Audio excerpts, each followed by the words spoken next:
কেমন আছেন সবাই? আশা করি সবাই ভালো আছেন, সুস্থ আছেন।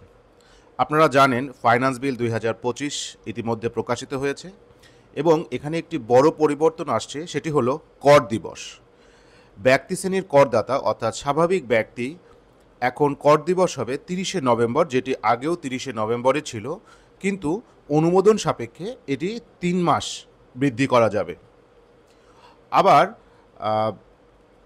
যারা প্রথম রিটার্ন দিচ্ছেন অর্থাৎ ব্যক্তি শ্রেণীর করদাতা যারা প্রথম রিটার্ন দিচ্ছেন, তারা পরবর্তী জুনের মধ্যে যে কোনো সময় ওনাদের প্রথম রিটার্নটি সাবমিট করতে পারবেন।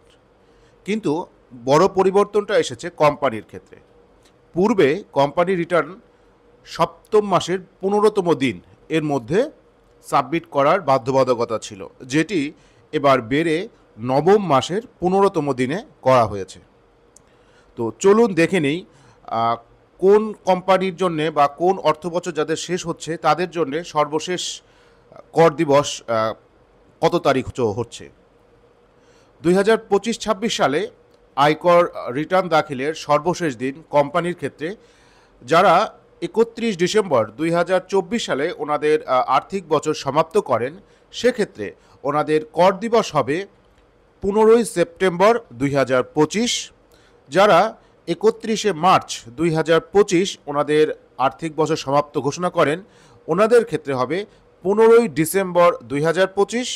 এবং যারা ৩০শে জুন ২০২৫-এ ওনাদের ফিনান্সিয়াল ইয়ার কমপ্লিট করবেন, ওনাদের ক্ষেত্রে কর দিবস হবে ১৫ই মার্চ ২০২৬ সাল।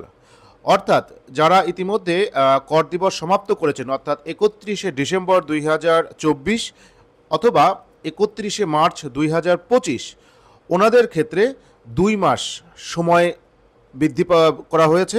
এবং যারা ৩০শে জুন ২০২৫ সালে সমাপ্ত করবেন অর্থাৎ ওনাদের এখনও আর্থিক বছর চলছে, ওনাদের ক্ষেত্রেও একইভাবে ২ মাস সময় বৃদ্ধি হবে এবং ওনারা এর মধ্যে রিটার্নটি সাবমিট করতে পারবেন। ধন্যবাদ সবাইকে।